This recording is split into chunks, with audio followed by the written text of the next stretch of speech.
भी भीतर जाकर देती नहीं सुनाई। अद्भुत चमत्कार यहाँ भक्तों देखे जाते हैं, पावन कथा सुनाते हैं। बलदाऊ और सुभद्रा के संग पूजे जाते हैं, हम कथा सुनाते हैं।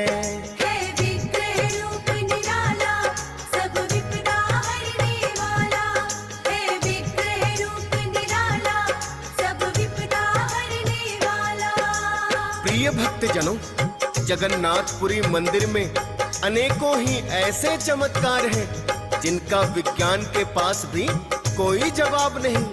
कहते हैं भगवान की मूर्ति का मानो जैसे दिल धड़कता है, और हर 12 साल में जब मूर्तियां बदली जाती हैं तो वहां की हर जगह की लाइट बंद कर दी जाती है और मंदिरों के चारों तरफ सेना तैनात कर दी जाती है, ताकि कोई भी मंदिर के भीतर प्रवेश ना कर सके। उस समय पुजारी आंखों पर पट्टी बांधकर एक ब्रह्म पदार्थ को पुरानी मूर्ति से नई मूर्ति में परिवर्तित करते हैं। ये ऐसा अलौकिक पदार्थ है जिसको छूने से इंसान का पूरा शरीर भस्म हो सकता है। इसलिए इसको परिवर्तित करने वाला पुजारी अपनी आंखों पर पट्टी बांधकर और हाथों में दस्ताने पहनकर ही परिवर्तित करता है। प्रतिमा को तभी बदला जाता है जब आषाढ़ के 2 महीने होते हैं। इसे 9 कलेवर भी कहते हैं।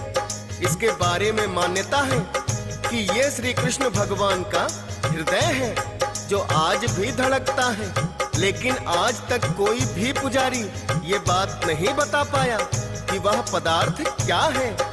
जिस पुजारी ने उस पदार्थ को हाथ लगाया है, उनका कहना है कि यह खरगोश की तरह उछलता है। आज भी हर साल जगन्नाथ यात्रा के पहले वहां का राजा स्वयं अपने हाथों से झाड़ू लगाता है जो सोने की बनी होती है। प्रिय भक्तजनों, ऐसे अद्भुत और अनेकों ही चमत्कार जगन्नाथपुरी मंदिर में देखने को मिलते हैं। प्रिय भक्तों, अब हम आपको भगवान जगन्नाथ जी की कथा सुनाएंगे कि किस प्रकार भगवान श्री कृष्ण बलदाऊ और बहन सुभद्रा संग यहाँ विराजित हुए।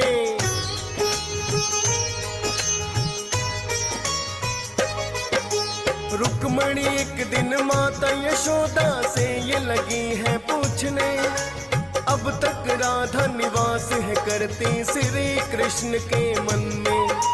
दिन और रात मैं इनकी तो सेवा में लगी रहती, सत्यभामा भी अपना है कर्तव्य का पालन करती, और कालिंदी भी सेवा में रहती है तत्पर।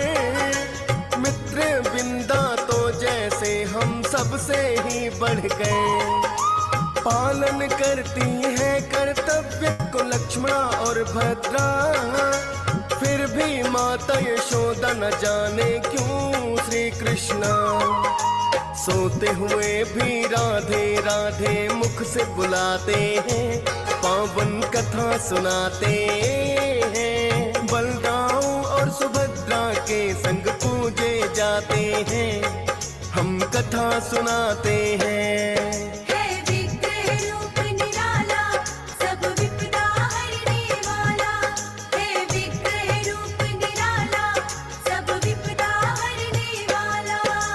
प्रिय भक्तजनों, जब एक दिन रुक्मणी ने सोते हुए श्री कृष्ण के मुख से राधे राधे का नाम सुना, तब उन्होंने माता यशोदा से इसका कारण पूछा। तब माता यशोदा कहने लगी, हे रुक्मिणी, तुम यदि श्री कृष्ण और राधा की बाल लीलाओं के बारे में जान लोगी तो तुम्हें पता चल जाएगा कि इनके मन में सिर्फ राधे नाम ही क्यों बसा हुआ है। तब रुक्मिणी ने माता से श्री कृष्ण की बाल लीलाओं का वर्णन करने की विनती की। माता उनसे कहने लगी कि उनकी बाल लीलाओं को सुनने के लिए कोई ऐसा एकांतवास चाहिए जहां तुम्हारे अलावा कोई दूसरा ना सुन पाए। तब रुक्मिणी को माता यशोदा एक गुप्त स्थान पर लेकर गई और सुभद्रा को पहरेदार बनाकर द्वार पर खड़ा कर दिया और कहा कि यदि स्वयं श्री कृष्ण और बलराम भी आ जाएं, तब भी हमें ना बताना। इतना कहकर माता यशोदा ने श्री कृष्ण की बाल लीलाओं का वर्णन किया, जिसे सुनकर सुभद्रा भी स्वयं बाल रूप बन गई और इतनी मंत्रमुग्ध हो गई कि उन्हें ज्ञात ही नहीं रहा कि कब श्री कृष्ण और बलराम ने आकर माता यशोदा के मुख से उन बाल लीलाओं का वर्णन सुन लिया। स्वयं श्री कृष्ण और बलराम भी इतने छोटे हो गए कि उनके हाथ पांव भी नजर नहीं आ रहे थे।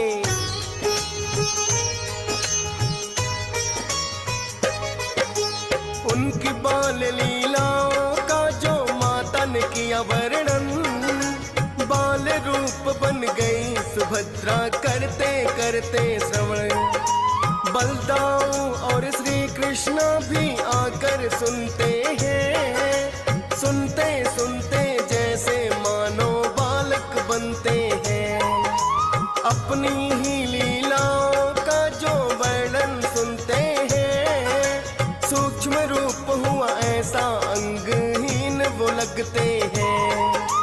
आश्चर्य से नेत्र हो गए उनके बड़े बड़े, मंत्र मुग्ध होकर तीनों ही सुन रहे खड़े खड़े। इतने में ही मुनि नारद वहां पर आ जाते हैं, पावन कथा सुनाते हैं। बलदाऊ और सुभद्रा के संग पूजे जाते हैं, हम कथा सुनाते हैं।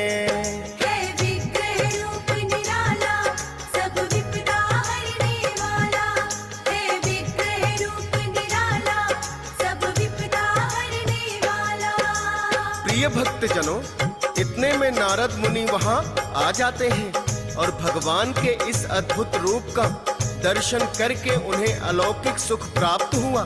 वो प्रभु से विनती करने लगे, हे प्रभु, आपका यह अलौकिक रूप देखकर मुझे भूमंडल पर ही वैकुंठ लोक का अनुभव हुआ। मेरी विनती है कि जग कल्याण के लिए आप अपने इस रूप में धरा लोक पर विराजमान रहे। तब भगवान श्री कृष्ण ने अपने वास्तविक रूप में आकर मुनि नारद को बताया, हे मुनिवर, आपने सदैव ही लोक कल्याण की बात की है। मैं आपकी यह इच्छा अवश्य पूरी करूंगा और कलयुग में नीलांचल पर्वत पर अपने इसी रूप में भक्तों को दर्शन दूंगा, जहां मुझे जगन्नाथ के रूप में पूजा जाएगा।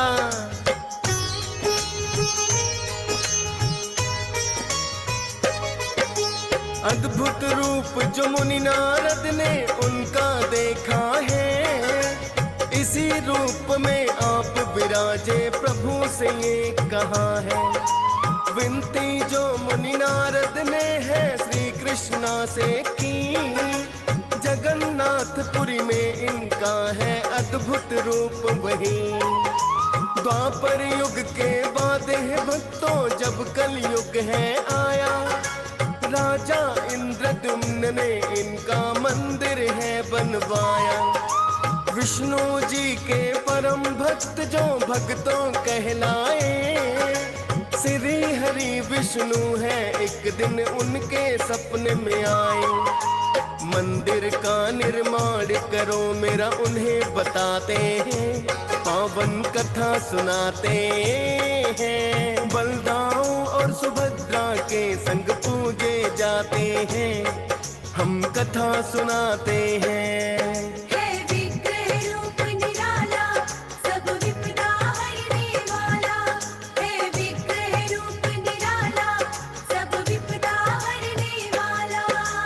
प्रिय भक्त जनों, मालवा देश के राजा इंद्रद्युम्न भगवान विष्णु के अनन्य भक्त थे। एक दिन विष्णु जी ने उनके सपने में आकर स्वयं कहा कि तुम मेरे मंदिर का निर्माण करो और उसमें मेरा विग्रह रूप स्थापित कर दो।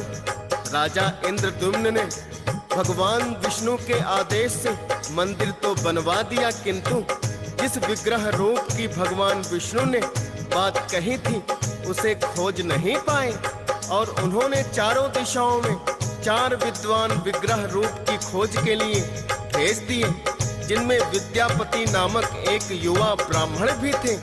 विग्रह रूप की खोज में वो पर्वत पर घने जंगलों में भटक रहे थे।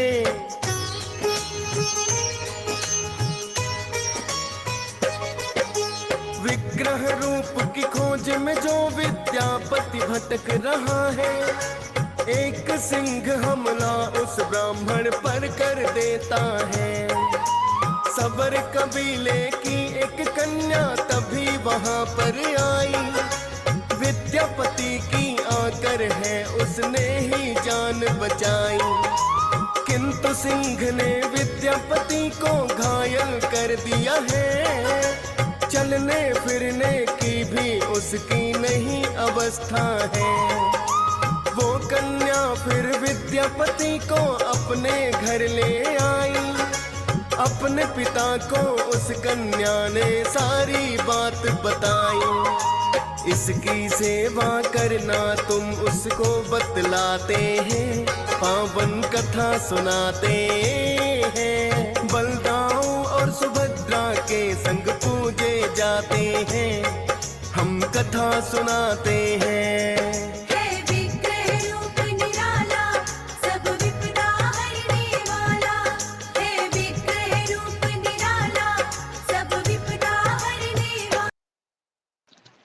हरे कृष्ण गुरु जी, धन्यवाद प्रणाम।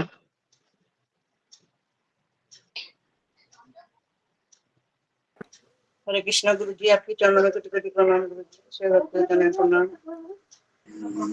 कृष्ण गुरु जी, हरे कृष्णा गुरु जी, चरणों में हरे कृष्ण गुरु जी, दंडवत प्रणाम। सब भक्तों को दंडवत प्रणाम। जय जगन्नाथ। प्रणाम से हरे कृष्णा गुरु जी, दंडवत प्रणाम। सभी वैष्णव भक्तों को दंडवत प्रणाम। हरे कृष्णा गुरु जी, दंडवत प्रणाम।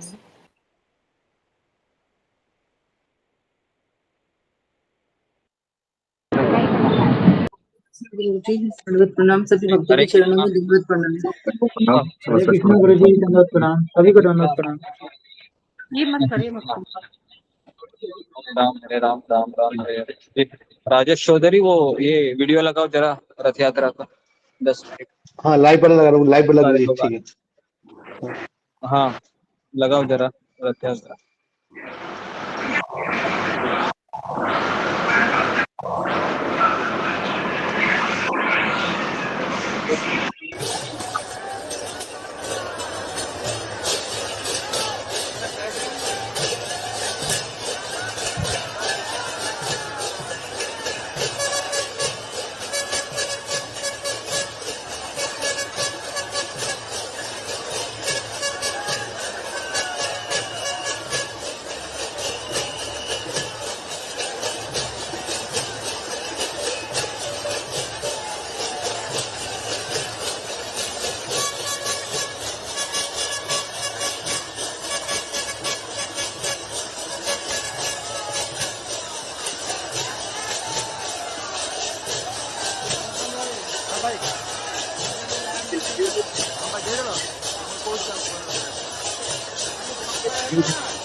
हरे कृष्णा हरे राम हरे कृष्णा करुणाकरनी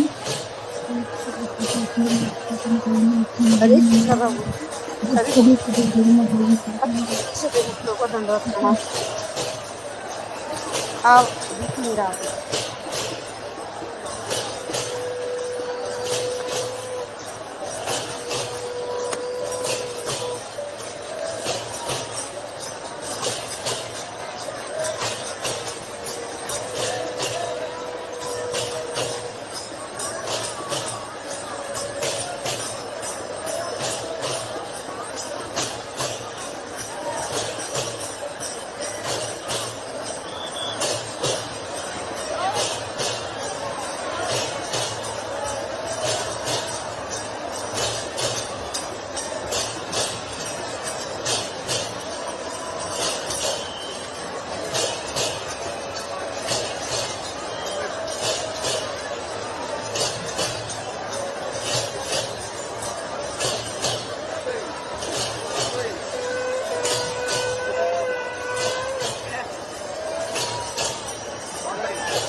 ओके, हरे कृष्णा जी।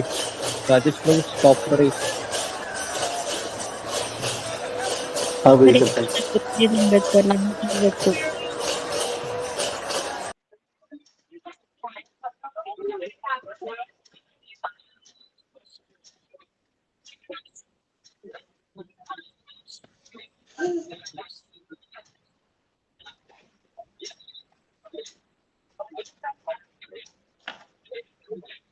ओके, हरे कृष्णा।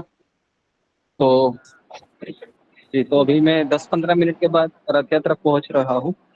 तब तक फिर मैं अ, थोड़ा सा आपको जगन्नाथपुरी का कथा हम चर्चा कर। जी, ओम अज्ञानतिमिरान्धस्य ज्ञानाञ्जनशलाकया चक्षुरुन्मीलितं येन तस्मै श्रीगुरवे नमः। नमो विष्णुपादाय कृष्णप्रेष्ठाय भूतले श्रीमते भक्ति वेदांत स्वामिनिति नामिने। नमस्ते सरस्वती देवे गौरवाणी प्रचारिणे निर्विशेष शून्यवादी पाश्चात्य देशतारिणे। जय श्री कृष्ण चैतन्य प्रभु नित्यानंद श्री अद्वैत गदाधर शिवासादि गौर भक्तवृंद।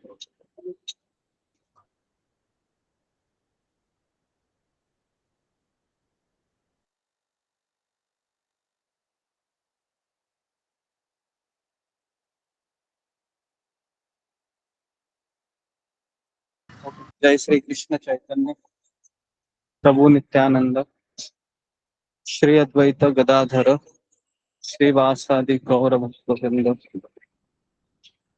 हरे कृष्णा कृष्ण कृष्ण हरे हरे, हरे राम राम राम हरे हरे। ये हरे कृष्णा, सबका स्वागत है जगन्नाथ रथ यात्रा के स्पेशल क्लास में। तो तो आज जैसा कि जगन्नाथ रथ यात्रा है, सभी लोग यूट्यूब में देख रहे होंगे, और मैं एक इस्कॉन मंदिर में जा रहा हूँ, श्री श्री राधा गिरधारी। तो वहां पर रथ यात्रा है, 2 बजे शुरू हो गए हैं। ट्रेन का मेगा ब्लॉक था, इसके लिए देर हो गया।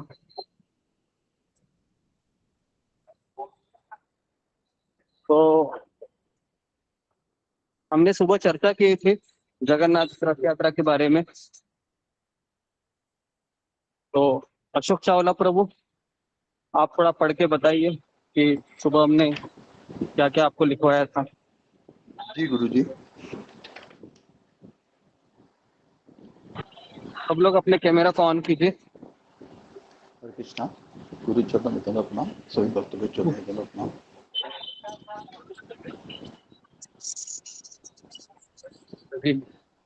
हाँ बोलिए अशोक चावला प्रभु। जी गुरु जी, आपने लिखवाया था गुरु जी, पूरे विश्व में रथ यात्रा जैसा उत्सव नहीं है। संसार भर से लाखों लोग वहां जगन्नाथपुरी और देवी देवता भी प्रवेश करते हैं। इस अति प्राचीन उत्सव की शुरुआत महाराज इंद्रद्युम्न ने भगवान के आदेश से की थी। भगवान ने उन्हें कहा था, हे राजा, आषाढ़ मास की शुक्ल द्वितीया को मुझे बलराम जी और सुभद्रा जी को रथ पर विराजमान करवाकर रथ यात्रा का उत्सव संपन्न किया जाए। चौथा, मुझे महावेदी गुंडीचा मंदिर तक लेकर जाना। इस यात्रा को नवयात्रा, गुंडीचा यात्रा, महावेदी यात्रा, पतित पावन यात्रा, दक्षिणाभिमुखी यात्रा और दशावतार यात्रा के नाम से जाना जाता है। अति प्राचीन समय में मुख्य जगन्नाथ मंदिर और गुंडीचा मंदिर के बीच मालिनी नामक नदी थी। उस समय राजा ने 6 रथों का निर्माण करवाया था। उस समय 3 रथों के द्वारा नदी तक विग्रह को लेकर जाते हैं और अन्य 3 रथों को नदी के दूसरी पार विराजित करके गुंडीचा मंदिर तक पहुंचा दिया जाता है। उड़ीसा के राजा वीर नरसिंह देव ने 1238 से लेकर 1264 तक यानी कि 26 वर्षों में रेत आदि को डालकर गुंडीचा मंदिर का रास्ता बनवाया था। फिर आपने बताया रथ यात्रा की विशेषताएं क्या हैं। जगन्नाथ भगवान का रथ का नाम है नंदी घोष। सुभद्रा जी के रथ का नाम है दर्पदलन यानी कि देवदलन और बलदेव जी के रथ का नाम है तालध्वज। जगन्नाथ जी के रथ की पहिए 16 होते हैं, बलराम जी के रथ के पहिए 14 होते हैं और सुभद्रा माता जी के रथ के पहिए 12 होते हैं। जगन्नाथ जी के रथ के शिखर पर चक्र और गरुड़ होते हैं, चिन्ह होते हैं। सुभद्रा जी के रथ के शिखर पर पद्म चिन्ह होता है और बलराम जी के रथ के शिखर पर ताल चिन्ह होता है। जगन्नाथ जी के रथ का रंग लाल पीला होता है, सुभद्रा जी के लाल काला होता है और बलदेव जी का लाल और हरा होता है। जगन्नाथ भगवान जी के रथ की ऊंचाई 23 हाथ यानी कि 42.65 फीट होती है। बलराम जी के रथ 22 हाथ का होता है, सुभद्रा जी का 21 हाथ का ऊंचाई होती है। जगन्नाथ भगवान जी के जो सारथी हैं उनका नाम दारुक और मातली होता है। बलराम जी को रथ का जो सारथी है वो सुद्युम्न होता है और सुभद्रा जी के अर्जुन और देवदत्त होते हैं। घोड़े के रंग, जगन्नाथ जी के घोड़े का रंग श्वेत होता है, बलदेव जी का काला होता है और सुभद्रा जी के पीले होते हैं। रथ यात्रा की महिमा क्या है। यदि कोई व्यक्ति भगवान जगन्नाथ, बलराम और सुभद्रा को रथ पर विराजित देखते हैं तो लाखों जन्मों के पाप उनके नष्ट हो जाते हैं। विग्रहों की स्थापना करके राजा इंद्रद्युम्न ने 3 वर मांगे थे। पहला, मैं कोई पुत्र नहीं चाहता। दूसरा, आप पूरे दिन खाते रहें। और तीसरा है, आप पूरे दिन में केवल 3 घंटा विश्राम करें। यह वरदान सुनकर भगवान ने तथास्तु बोला था। भगवान ने कहा, हे गुंडीचा देवी, हम आपके पास आकर 7 दिन तक निवास करेंगे। यह करुणा का उत्सव है। जगन्नाथ मंदिर में कई लोग का प्रवेश निषेध है। जैसे हिंदू के अलावा वैसे वहां पे जाना का सबके लिए वर्जित नहीं है, हो गया। निषेध है। नहीं, अब तो अभी तो हाँ, है गुरु जी। पढ़ रहे। हाँ, पढ़ो। जी। इसी कारणवश भगवान उन्हें दर्शन देने के लिए बाहर आते हैं साल में। जब भगवान बाहर आते हैं, उनके शरीर से स्पर्श की हुई हवा, उनका दृष्टिपात करना और रथ से उड़ती हुई धूल सभी व्यक्तियों को अंतर और बाहर को शुद्ध कर देती है। प्रतीक, भगवान द्वारिका से वृंदावन जा रहे हैं, यह प्रतीक है। जगन्नाथ मंदिर को द्वारिका या नीलाचल कहा जाता है, जो ऐश्वर्य प्रदान है। और गुंडीचा मंदिर वृंदावन का प्रतीक माना जाता है, जो माधुर्य प्रदान है। राधा रानी गोपियों के साथ भगवान का द्वारका से वृंदावन लेकर जाती हैं और उनका रथ खींचती हैं। बांसुरी केवल श्याम सुंदर के रूप में ही होती है, भगवान के पास दूसरे रूप में बांसुरी द्वारकाधीश के पास नहीं होती है। इस उत्सव की शुरुआत बसंत पंचमी के दिन होती है।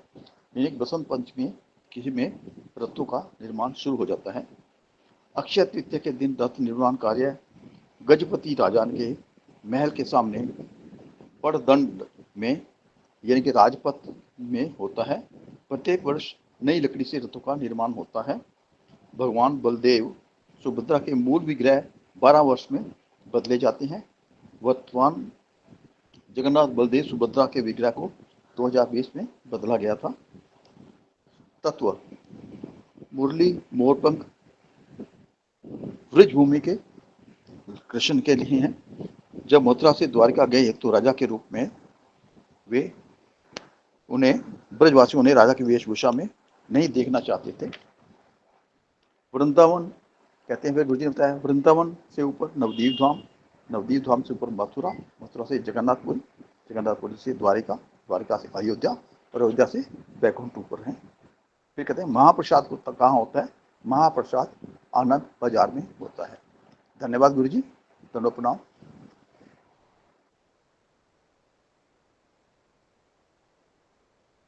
ओके, हरे कृष्णा। धन्यवाद सौरभ प्रभु। तो आज हम थोड़ा आपको जगन्नाथ अष्टकम बारे में थोड़ा सा बताएंगे। जगन्नाथ बलदेव सुभद्रा जी का जो स्वरूप है उसके बारे में, जो हम रोज जगन्नाथ अष्टकम गाते हैं। तो जगन्नाथ अष्टकम में जगन्नाथ भगवान की स्तुति बताई गई है। और जितने भक्तगण जगन्नाथपुरी में हैं, तो है ना, काफी लोग आज वहां पर हम जैसे यूट्यूब में देख रहे हैं कि बहुत सारे भक्तगण है वह भगवान जगन्नाथ बलदेव सुभद्रा के जो रथ का महोत्सव है वहां पर है ना गए हैं। तो हर कोई व्यक्ति भाग्यवान नहीं होता है। अरे, तो हर कोई व्यक्ति है वह भाग्यवान नहीं होता है कि जगन्नाथपुरी में जाए और भगवान को देखे, है ना, जगन्नाथ जी के दर्शन करे, सुभद्रा बलराम और जितने भी वहां पर भक्तगण होते हैं, है ना। तो सुबह के सत्र में हमने चर्चा की थी कि जो जगन्नाथ भगवान का मंदिर है वह द्वारिका का प्रतीक है। और द्वारिका में माधुर्य भाव, ऐश्वर्य भाव है। और जो गुंडीचा मंदिर है ना, जो गुंडीचा मंदिर है वह वृंदावन का प्रतीक है, जो माधुर्य भाव है। तो इस तरीके से जगन्नाथपुरी रथ यात्रा का मुख्य जो तत्व है वह है कि श्रीमती वह ना सुभद्रा जी अपने घर वृंदावन पर जाने के लिए, है ना, अपने घर वृंदावन जाने के लिए उनको प्रेरित करती है। तो ये रथ यात्रा का मेन सिग्निफिकेंस कह सकते हैं, तत्व कह सकते हैं। तो ये एक चीज हमने देखी थे सुबह के सत्र में। हाँ, आप ये सुतर क्या देखनी चाहिए। ओके, हमने जा रहे थे। ओके, 1 मिनट जरा होल्ड कीजिए, तो मैं अभी कर रहा हूँ।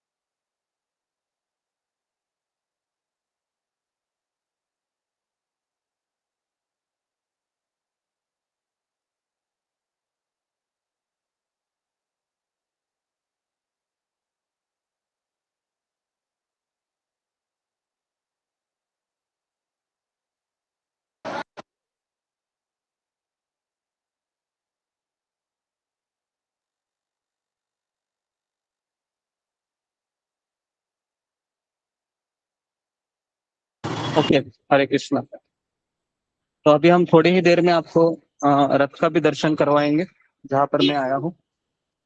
तब तक मैं आपको ये जगन्नाथ अष्टकम के बारे में बताता हूँ। और जो गोपियाँ है, राधा रानी है, वह भगवान श्री कृष्ण को जो जगन्नाथ जी के रूप में है ना, जो द्वारिका में जो भगवान का स्वरूप है, ये जगन्नाथ जी का ही स्वरूप है एक्चुअल में। और आप सबको पता होगा कि जब राधा रानी और गोपियाँ कुरुक्षेत्र के युद्ध में आते हैं, कुरुक्षेत्र के जन्म अपना वो स्थली पर, तो उस समय वह भगवान को देखते हैं। तो फिर उस समय वह बहुत ही व्याकुल हो जाती है, सारे ब्रजवासी, सारे गोपियाँ। और फिर वह द्वारिका से या जगन्नाथपुरी से भगवान को गुंडीचा मंदिर, है ना, गुंडीचा मंदिर ले जाते हैं। तो बस यही मनोभाव है कि हमारे श्याम सुंदर भगवान कृष्ण को हम वापस अपने घर ले जाने का जो मूड है, वो है जगन्नाथ रथ यात्रा। अगर आप एक लाइन में अगर इसको व्याख्या करेंगे तो जगन्नाथ रथ यात्रा का मेन थीम है कि जो भगवान श्री कृष्ण वृंदावन छोड़कर मथुरा और फिर मथुरा छोड़कर गए, है ना, वही श्याम सुंदर फिर द्वारिका छोड़ने के पश्चात कुरुक्षेत्र गए थे एक समय में, और वहां पर ये राधा रानी और गोपियां देखती है। और फिर वहां पर ये भगवान को यात्रा में ले जाते हैं, है ना, इस तरीके से ही भाव। तो आप सबको पता है कि जगन्नाथपुरी की जो कथा है, जो इंद्रद्युम्न महाराज की कथा है, ये हमने जगन्नाथपुरी की यात्रा में भी हमने बताई थी। किस तरह से जगन्नाथ जी का प्राकट्य होता है और बलराम जी का प्राकट्य होता है ना, जो नील माधव करके विग्रह थे, तो नील माधव विग्रह से, है ना, वो अदृश्य हो जाते हैं। और फिर उसके पश्चात राजा के सपने में आकर भगवान कहते हैं कि मेरा ये जो नील माधव का स्वरूप है, इसको तो आप नहीं देख सकते हैं, लेकिन मैं ये विशेष रूप में अवतरित होऊंगा। तो फिर वह जगन्नाथ सुभद्रा जी का स्वरूप होता है। लेकिन इसके पीछे भी कथा है कि ये जगन्नाथ बलदेव सुभद्रा का स्वरूप कैसे प्रकट हुआ।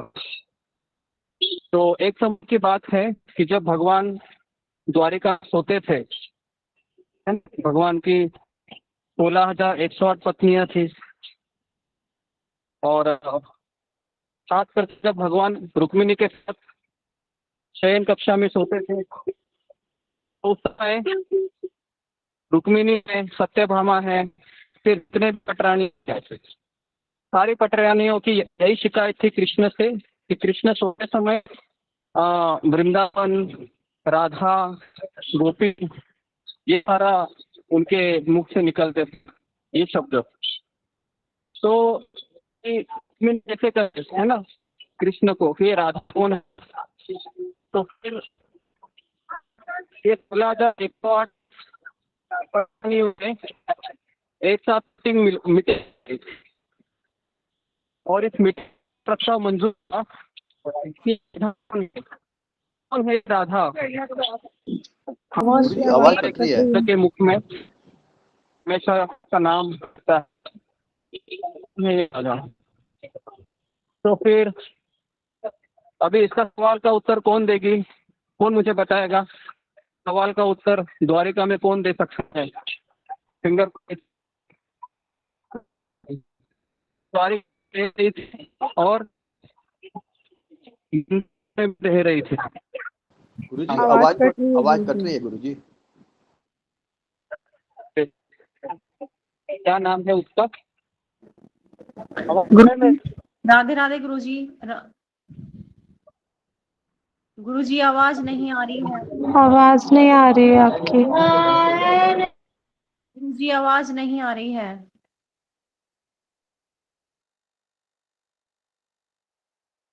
आवाज आवाज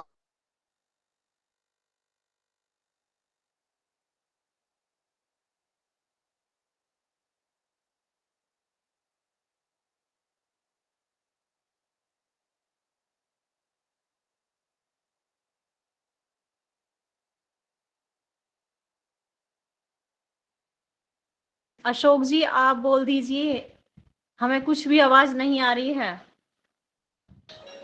माता जी मुझे भी आवाज नहीं आ रही गुरु जी की। अच्छा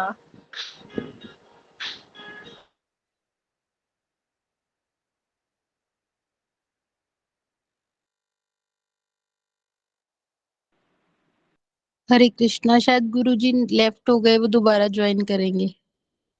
वहाँ पे जा रहे हैं ना वो मंदिर, वहाँ पे रथ यात्रा में, तो कनेक्टिविटी प्रॉब्लम हो सकती है वहाँ पे। अभी ज्वाइन करेंगे।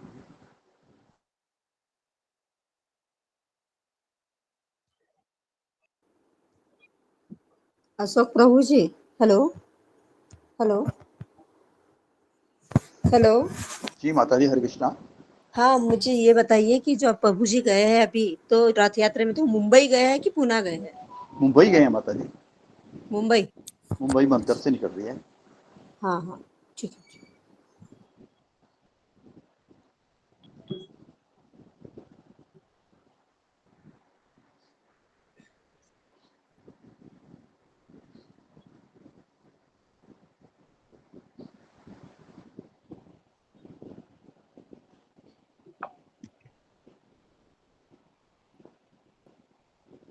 अगर आदेश हो तो जब तक गुरुजी ज्वाइन नहीं करते तब तक जगन्नाथ अष्टकम बोले।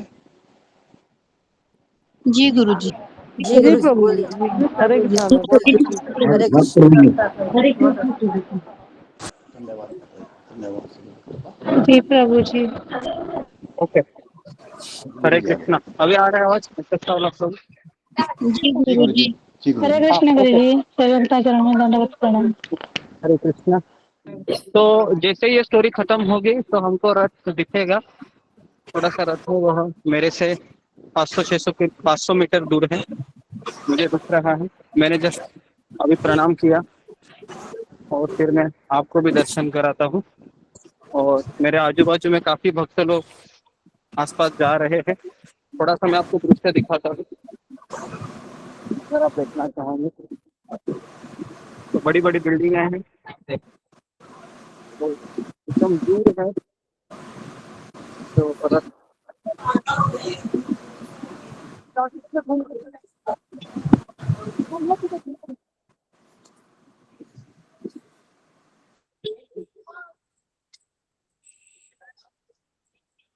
अरे यार,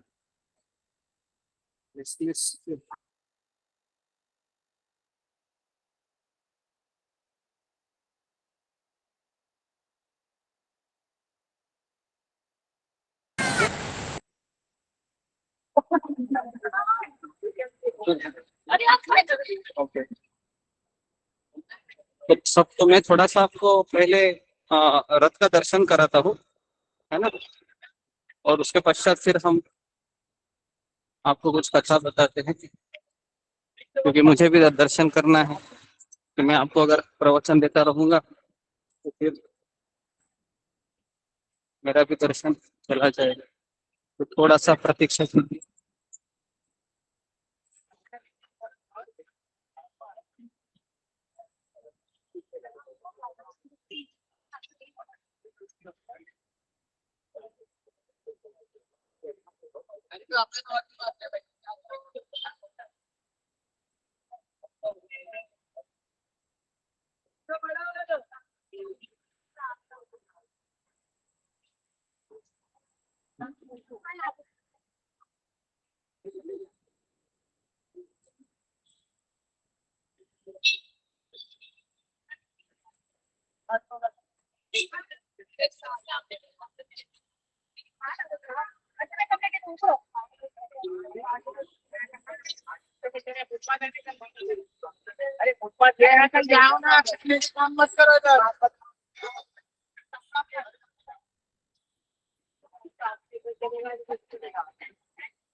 थोड़ा सा वेट कीजिए।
यहाँ पर आप देख सकते हैं, देखिए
ओके, हरे कृष्ण। तो आप सबने देखा होगा कि यहाँ पर एक और लेडीज लोग हैं, रथ खींच रहे हैं। यहाँ पर देखिए, और यहाँ पर जो जेंट्स लोग रथ खींच रहे हैं, ये देखो ये रस्सी है। यहाँ पे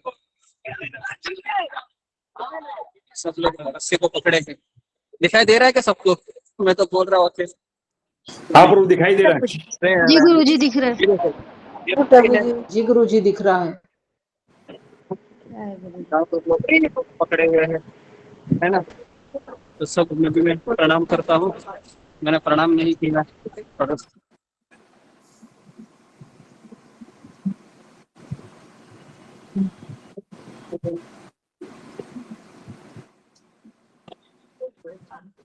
हो गया। देखो यहाँ पर सभी लोग प्रणाम कर रहे हैं।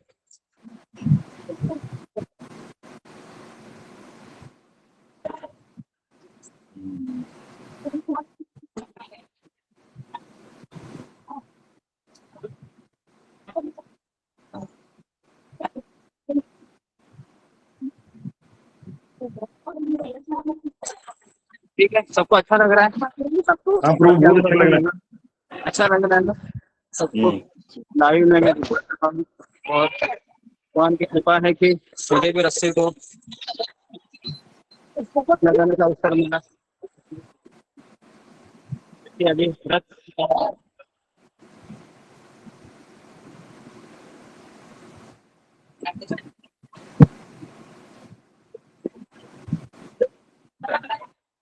ठीक है, रथ निकल गया है अभी।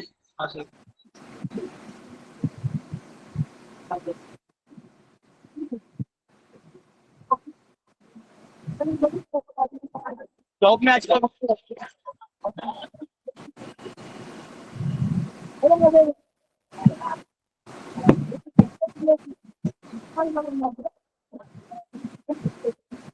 जी, तो ये देखिए कि शिला प्रभुपाद की कितनी बड़ी कृपा है कि इतने सारे लोग हैं वहाँ, है ना, रथ यात्रा में भाग ले रहे हैं। तो ऐसे ही करोड़ों करोड़ों जन्म में किसी को सौभाग्य मिलता है इस रथ के उत्सव में भाग लेने का, और फिर रस्ते को स्पर्श करके रथ सीखने की।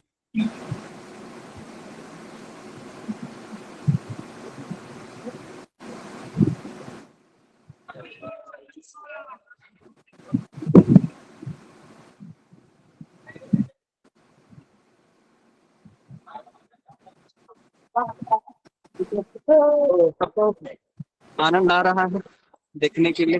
एटलीस्ट आप घर बैठे देख तो रहे हैं, है ना? यहाँ पर कम से कम 10,000, 5 से 10,000 भक्तजन है मेरे सामने।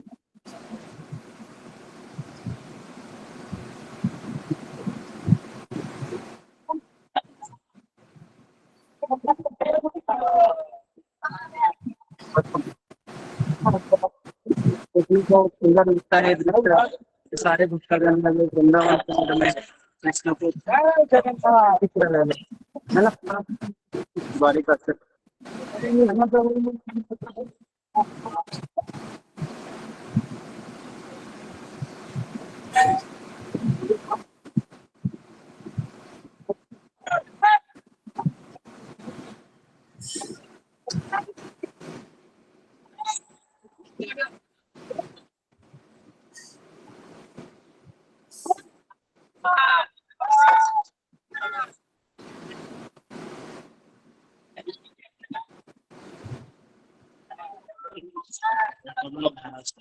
ठीक है।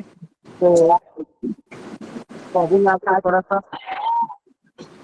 पता करता हूँ आगे जाकर यहाँ पर बहुत कुछ और है। तो एटलीस्ट मुझे थोड़ा सा मैंने रखो खींचा 2 मिनट के लिए सर मिलने को।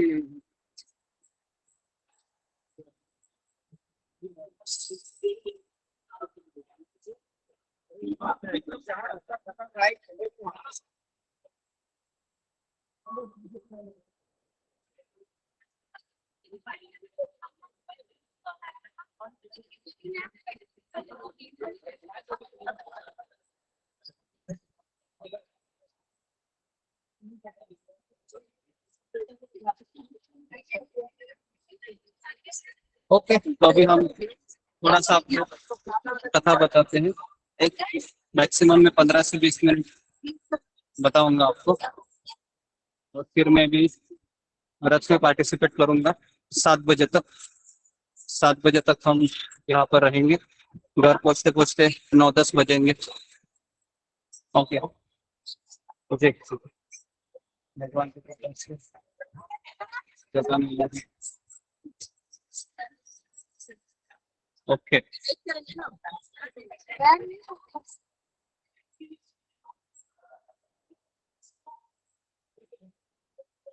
जी, तो आगे संकीर्तन चल रहा है, तो अभी मैं वहां जाऊंगा तो शायद परफॉर्म कर सकते हैं। मेरा आवाज आ रहा है अशोक चावला प्रभु?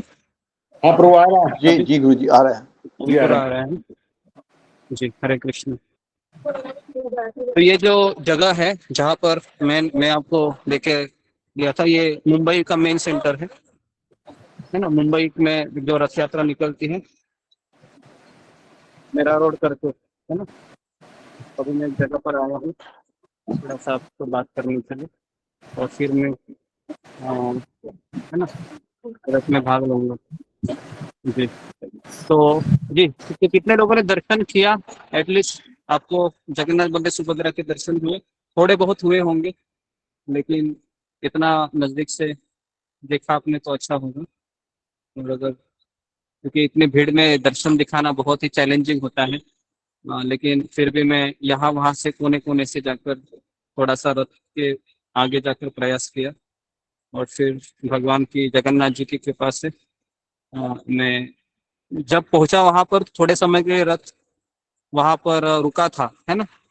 तो उसका फायदा मुझे हुआ। फिर मैं उस रस्सी के नीचे से मेन वो जो होता है ना 2 रस्सी के बीच में जगह, वहां पर फिर मैं खड़ा हो गया, और फिर वहां से जगन्नाथ बलदेव सुभद्रा के दर्शन बहुत आसानी से हो रहे थे। और फिर प्रणाम करने की इच्छा हो रही थी, लेकिन कहाँ प्रणाम करें क्योंकि बहुत सारे लोग खड़े थे। फिर जब हम थोड़ा सा बाहर आए तो फिर, है ना, फिर हमने प्रणाम किया, और आपने भी प्रणाम किया ही होगा, है ना। साष्टांग प्रणाम करना चाहिए जहाँ पर भी आप घर में हो, कोई बात नहीं, लेकिन भगवान के दर्शन होते हैं तो प्रणाम करना चाहिए। ठीक है, तो मैं आगे कुछ कथा बताता हूँ आपको। मेन कथा मैंने बताई नहीं है कि ये स्वरूप भगवान का कैसे प्रकट हुआ। तो आप इसको थोड़ा सा लिख लीजिए, जो मेन स्टोरी है जो मैं अभी बताने जा रहा हूँ। तो जब मैंने शुरुआत की थी, चलते चलते चलते चलते चलते चलते, तो आवाज ही नहीं आ रहा था ना आपको। अशोक चावला प्रभु कुछ सुनाई दे रहा था जब मैं?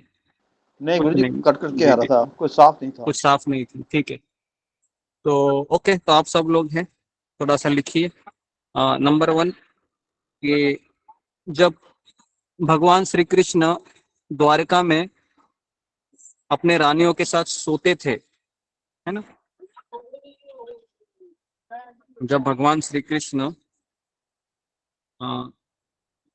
द्वारिका में अपने रानियों के साथ शयन करते थे, शयन करना अच्छा शब्द है, शयन करते थे, तो भगवान कृष्ण के मुख से राधा वृंदावन, गोपी, ऐसे शब्द प्रकट होते थे। तो भगवान श्री कृष्ण के मुख से गोपी, राधा, फिर वृंदावन, यशोदा, तो ये सारे शब्द प्रकट हो रहे थे, है ना, लिखा आपने। तो रुक्मिणी, सत्यभामा, रुक्मिणी, सत्यभामा आदि रानी एक साथ आकर मीटिंग बुलाए कि कौन है ये राधा, कौन है ये क्या है वृंदावन, ये गोपियां कौन है। तो मीटिंग बुलाई, लिखिए, और कौन है ये राधा, कौन है ये वृंदावन, सॉरी क्या है ये वृंदावन, फिर गोपियां कौन है, यशोदा कौन है। तो आदि सारे सवाल द्वारका के रानियों के मन में खड़े हो गए, है ना। हम जब सोते हैं तो हमारे मुंह से क्या निकलते हैं, अशोक चावला प्रभु जी, हमारे मुंह से क्या निकलते हैं, हमारे मुंह से।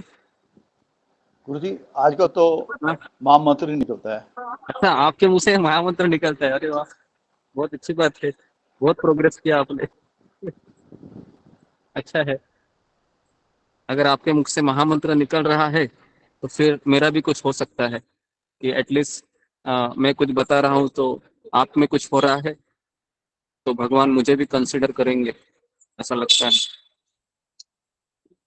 तो जी, लेकिन जनरली हमारे मुंह से क्या निकलते हैं, हमारे मुंह से खराटे निकलते हैं, या खराटे निकलते हैं या अजीब अजीब आवाज भी निकलते हैं। एक बार मैं ट्रेन में सो रहा था, है ना, मैंने एक बार ये बताया था, हाल ही में एक व्यक्ति इतना जोर से खराटे मार रहा था, रात भर नींद नहीं आई, है ना। अभी इसको कैसे जगाऊं मैं समझ ही नहीं आ रहा था। सुबह 4 बजे उठला भी है, रात के 1 बजे एक खराटे पे खराटे मार रहा है ना। परेशान हो गया मैं, अभी क्या करूं। भगवान को प्रार्थना की, भगवान कुछ तो करो, इससे खराटे बंद कीजिए, लेकिन भगवान ने मेरी प्रार्थना नहीं सुनी और 2 बजे तक खराटे चलता रहा, है ना। फिर अचानक एक स्टेशन आ गया, तो जैसे ही एक व्यक्ति चढ़ा, पानी पानी पानी पानी करके, चाय चाय चाय करके, तो उसके आवाज से उसकी नींद खुली और फिर वो 2 बजे है उसने खराटे मारना बंद किया और फिर मैं 2 से 4 सो पाया। हाँ, तो ये जस्ट हाल ही में मेरे साथ हुआ तो अचानक याद आया। तो मैं ये कह रहा था कि भगवान है, जब सोते थे तो भगवान के मुंह से राधा नाम निकलता है, और हमारे अशोक चावला प्रभु सोते हैं तो उनका ऐसा कहना है कि महामंत्र निकल रहा है तो ये तो बहुत ही बड़ी बात है। नहीं, जब गुरुजी सोते सोते उठता हूँ ना तो महामंत्र चलता रहता है। हाँ, मैं वही तो कह रहा हूँ। सोते हुए क्या निकल रहा है वो मैं नहीं कह सकता, पर जब उठता हूँ तो महामंत्र चलता रहता है। हाँ ठीक है, कोई बात नहीं, एटलीस्ट उतना तो हो रहा है ना आप में, वो भी बहुत बड़ी बात है। कि कभी कभी सोते उठने के बाद इसका डर लगता है कि अभी लॉगिन करना पड़ेगा, मुझे माला उठानी पड़ेगी, है ना, 4 बजे, है ना, वापस। तो ऐसा भी होता है कभी कभी, बराबर है। शुरुआत में 4 बजते समय बहुत एक्साइटमेंट रहता है, 4 बजेंगे हम जपा करेंगे, लेकिन जैसे ही 6 महीने 4 महीने बीतते हैं तो फिर थोड़ा सा हम ढीले हो जाते हैं और फिर लगता है कि अरे अभी भी मुझे माला करने के लिए उठना पड़ेगा, 4 इतने जल्दी क्यों बजते हैं भाई, है ना, ये आज संडे है क्या, हाँ संडे है, तो मैं सो सकती हूँ क्या, हाँ मैं सो सकती हूँ। आते ऐसे विचार मन में कि संडे है, सो सकते हैं, बराबर है। वो आते भी होंगे कुछ लोगों के, कुछ भक्तों के मन में, या फिर कुछ भक्तगण सैटरडे की राह देखते होंगे कि संडे या छुट्टी के दिन, ठीक है जी। तो मैं ये कह रहा था कि फिर मीटिंग बुलाई गई, और कौन मुझे बताएगा कि वृंदावन में, सॉरी द्वारिका में ऐसा एक व्यक्ति रह रहा था जिसको राधा कौन है ये पता था, वृंदावन क्या है ये भी पता था, और गोपी क्या है वो भी पता था। कौन थी वो? जी फिंगर को रेज कीजिए। कौन थे वो जो द्वारका की भी उन्होंने लीलाएं देखी और वृंदावन की भी लीलाएं देखी? तो जी तो उसका नाम जी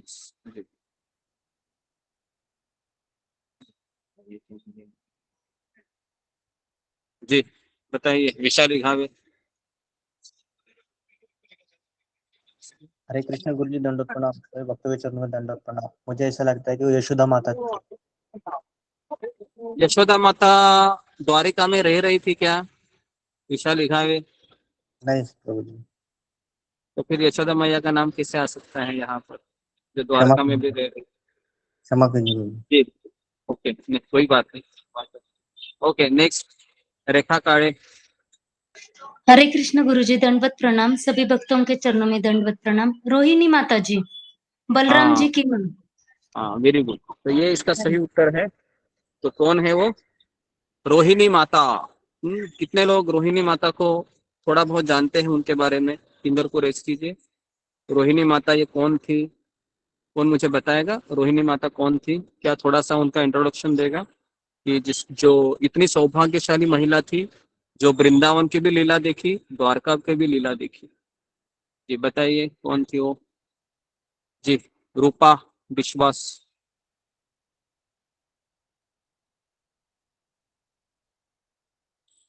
या चंद्रभूषण कुमार। जी हरे कृष्णा प्रभु जी दंडवत प्रणाम। प्रभु जी कृष्ण जी की माता ही कह सकते हैं, लेकिन वो वासुदेव जी की दूसरी पत्नी थी। बलराम जी हाँ की डायरेक्टली वो माता थे, तो कृष्ण जी की माँ ही हुई है। कृष्ण की माँ डायरेक्ट माँ नहीं थी, वह बलराम जी की माँ डायरेक्ट माँ थी। का दर्जा दिया जा सकता है क्योंकि उनके पिताजी हाँ की दूसरी पत्नी है, इसलिए। हाँ माँ का दर्जा दिया जा सकता है, लेकिन जो कृष्ण की माँ यशोदा और हम देवकी कहते हैं, और जी बलराम जी की माँ है वह रोहिणी है। और वसुदेव की कितनी पत्नियां थी? कौन बताएगा मुझे? फिंगर को रेज कीजिए। वसुदेव की कितनी पत्नियां थी? मैंने एक बार बताया था पुराने लोगों में। अशोक चावला प्रभु, कितनी पत्नियां थी वसुदेव जी को? जी, 4 पत्नियां थी गुरु जी शायद। 13 चार थी प्रभु पत्नियां? जी। हाँ 4 पत्नियां नहीं 13 थी। 13। 13 नहीं थी। हाँ, कितनी पत्नियां थी? तो लिखिए 16 पत्नियां थी। वसुदेव जी को 16 पत्नियां थी। उनमें से देवकी के साथ वो रह रहे थे, और जो रोहिणी थी वो नंदा महाराज के साथ रह रही थी उस समय। ठीक है। तो अभी ये सारे द्वारका की पत्नियां थी 16,108, ये इनके पास चली गई, अ, रोहिणी माता के पास, और कहा कि हमें आपसे कुछ पूछना है, कुछ सवाल है हमारे मन में। तो फिर कहा कि क्या सवाल है? तो कहा कि ये राधा कौन है, ये वृंदावन क्या है, और ये गोपियां कौन है? तो रोहिणी माता का माथा ठनकने लगा। अभी इन सवालों के उत्तर आप द्वारका में पूछ रहे हैं मुझे? आपको पता है क्या होगा इससे? बहुत कुछ हो सकता है। आपका कृष्ण है ना, आपको छोड़कर जा सकता है वृंदावन में, सोच लो। 16,108 पत्नियों ने कहा सोचना क्या है, हमें फाइंड आउट करना है कि हमारा पति कृष्ण, इसके हृदय में कोई दूसरी औरत कैसे रह सकती है। हम तो इतना इनसे प्रेम करते हैं, कृष्ण के बिना हम रह नहीं पाते हैं, हमेशा कृष्ण के बारे में सोचते हैं। और ये हमारा कृष्ण है, इसके हृदय में तो राधा राधा राधा राधा, तो कौन है ये राधा? तो हमको आज इस सवाल का उत्तर चाहिए ही चाहिए। तो फिर रोहिणी माता कहती ठीक है। तो देखिए फिर हमें कल हम मीटिंग बुलाएंगे, तो आप 16,108 कुर्सी लगा देना यहाँ पर, और मैं यहाँ पर बैठूंगी और आपको पूरा कहानी बताऊंगी, ये वृंदावन क्या है, ये राधा कौन है। तो लेकिन मेरे मन में एक डर है, अगर ये कथा कृष्ण ने सुन ली तो इसका नतीजा ये होगा कि वह कृष्ण आपके साथ नहीं रहेगा, ये कृष्ण वृंदावन में चला जाएगा। तो आप सोच लीजिए। कहा कि कोई बात नहीं, तो फिर अभी क्या करें इसके ऊपर उपाय? तो बहुत सोच समझकर ये उपाय तय हुआ कि हम सुभद्रा माता को, क्योंकि सुभद्रा भी एक लेडी थी, सुभद्रा को हम दरवाजे के पीछे खड़ा करेंगे ताकि कृष्ण को इस कथाओं का कोई आभास ही ना हो, पता ही ना चले। यहाँ तक कितने लोगों को पता है? यहाँ तक कितने लोगों को क्लियर हो गया? फिंगर को रेज कीजिए, कितने लोग समझ पाए? फिर मैं आगे बोलता हूँ। यहाँ तक ओके, यहाँ तक समझ आ रहा है? दूसरे लोग ओके, आवाज मेरा आ रहा है अशोक सावला प्रभु पूरी तरीके जी से? जी गुरुजी, आ रहा है, जी। ठीक है।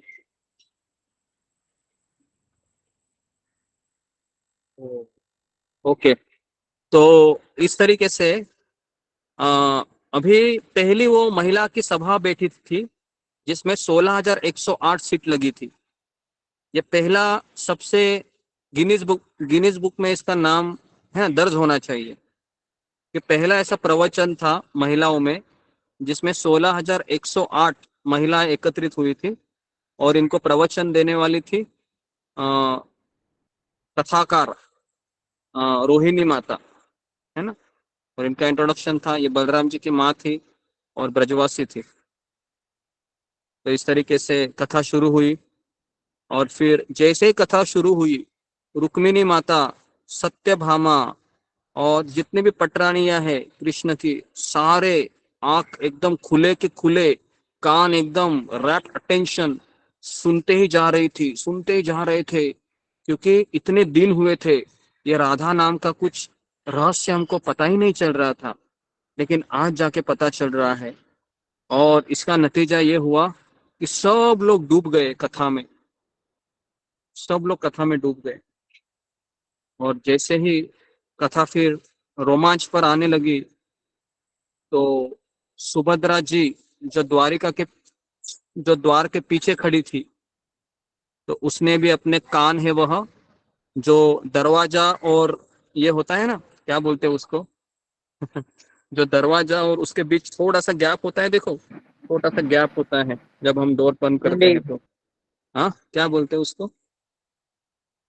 कुंडी। कुंडी, कुंडी बोलते हैं जी, पता नहीं क्या बोलते हैं। तो आप समझ गए ना मैं क्या बताने चाह रहा हूँ। जब हम दरवाजा बंद करते हैं ना तो गैप रहता है थोड़ा सा, तो उस गैप को उसने अपने कान लगाए थे उसे, और वो कानों से सुन रही थी, सुन रही थी, सुन रही थी, सुन रही थी। और सुनते सुनते वो एकदम महाभाव स्टेज पर चली गई सुभद्रा, और उसकी आंखें बहुत बड़ी हो गई, एकदम बड़ी हो गई, और उसके हाथ और पैर अंदर चले गए, एकदम ऐसे अंदर चले गए, बराबर है। तो आपके आपके हाथ और पैर अंदर चले गए हैं या जगह पर है? जगह पर ही रहेंगे, है ना, क्योंकि हमारा उतना स्तर नहीं है कि हम कथा सुनते सुनते हमारे हाथ पैर अंदर चले गए, है ना। तो यहाँ पर फिर सुभद्रा जी का ये हाल देखा तो ये कृष्ण और बलराम है वह ऐसे रास्ते से निकल रहे थे, तो उसने देखा कि ये सुभद्रा के जो आंखें इतनी बड़ी बड़ी कैसे हो गई, है ना? सुभद्रा की आंखें इतनी बड़ी, और इसके हाथ और पैर को क्या हुआ, एकदम से अंदर चले गए हैं। तो बहुत सरप्राइज हुआ उनको, आश्चर्य हुआ ये क्या हो रहा है करके। तो वह चले गए ये खोजने के लिए कि क्या हो रहा है करके। तो जैसे ही वो सुभद्रा जी के पास आए ना, तो उनको ना एक आवाज सुनाने लगी, वृंदावन, राधा, यशोदा मैया। और भगवान कृष्ण को रहा नहीं गया, और कृष्ण ने भी क्या किया, सुभद्रा जी के मार्ग का अनुसरण किया, उन्होंने भी अपने कान लगा दिए, बलराम जी भी अपने अपने कान लगा दिए। और फिर वो वृंदावन की कथा सुनते सुनते सुनते सुनते सुनते सुनते भगवान कृष्ण भी महाभाव स्तर पर चले गए, ऊंचे स्तर पर। और फिर उनकी भी दशा वैसे ही हुई जैसी सुभद्रा की हुई, उनके भी आंखें बहुत बड़ी बड़ी हुई, कान है ना, कान अंदर चले गए, और उनके हाथ पैर अंदर चले गए, और एकदम फुटबॉल की तरह उनका स्वरूप प्रकट हुआ बलराम जी का भी वही हाल, है ना। तो इस तरीके से फिर दरवाजा अचानक खुला, और जो डर था वही हुआ। सारे रानियों ने और सारे जितने भी द्वारका में उस समय रानियां थी और ये रोहिणी माता थी, उन्होंने वो दर्शन का स्वरूप का दर्शन किया। तो वो स्वरूप कौन सा है? तो यही स्वरूप है वो जगन्नाथ, बलदेव और सुभद्रा, जो हम अभी रथ खींच रहे हैं ना, तो वही वो स्वरूप है, और कुछ स्वरूप नहीं है। तो ये स्वरूप भगवान का प्रकट हुआ है भगवान अपनी कथा सुनकर। तो भगवान अगर स्वयं अपनी कथा सुनने में आनंद लेते हैं तो हमें भगवान की कथा सुनने में आनंद लेना चाहिए। तो हमें भी भगवान की कथा सुनने में आनंद लेना चाहिए, लेना है ना? चाहिए। बराबर है ना? और किसको कुछ प्रसंग पता है जो भगवान स्वयं उनका एक लीला में स्वयं भगवान अपनी कथा सुनने के लिए, है ना, सिंहासन से नीचे उतर कर बैठ जाते हैं श्रोताओं में? कौन सा वो कथा है बताइए भगवान सुंदरपुर। राम का जी। जी, तो प्रभु रामचंद्र, जब आप सबको पता होगा कि लव कुश जब रामायण सुना रहे थे और उस समय सारे लोग राम कथा में डूब गए, अयोध्यावासी, लेकिन प्रभु राम को आनंद ही नहीं आ रहा था। तो उस समय ये हुआ कि राम जी स्वयं सिंहासन पर नीचे उतरे और अपनी कथा सुनने लगे, और फिर कथा सुनते सुनते सुनते सुनते वह भी एकदम श्रोता की माफिक हो गए और वह एक दूसरे को ताली देने लगे। तो ये भगवान राम भी अपनी कथा में आनंद लेते हैं, कृष्ण भी अपनी कथा में आनंद लेते हैं, और यही हमारे लिए एक औषधि है। तो इसलिए गोपियां कहती हैं, तव कथामृता तप्त जीवना कविभिरीडिता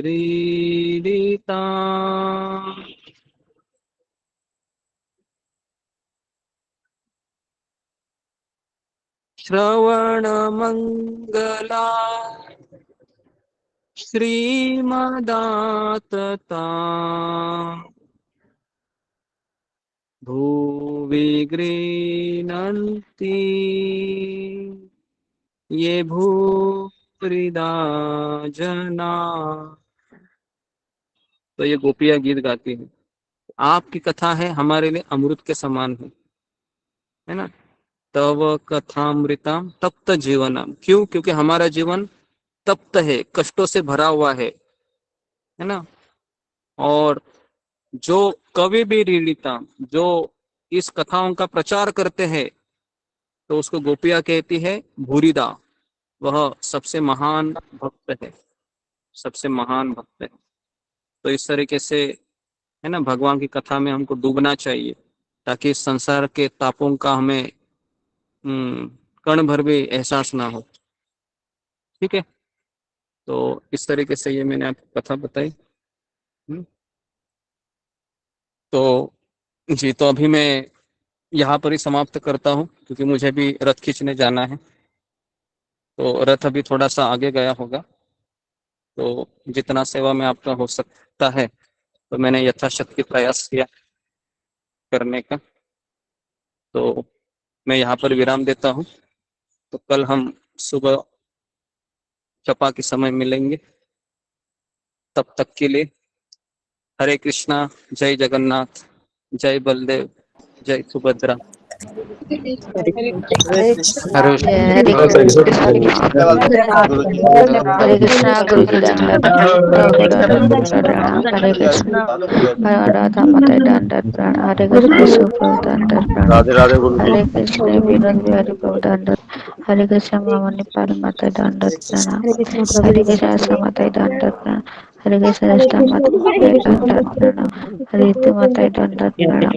हरे कृष्ण सब भक्तों को दंडवत प्रणाम। हरे कृष्ण। प्रणाम सभी भक्तों के चरणों हरे में कृष्णा। गुरु सभी चरण प्रणाम।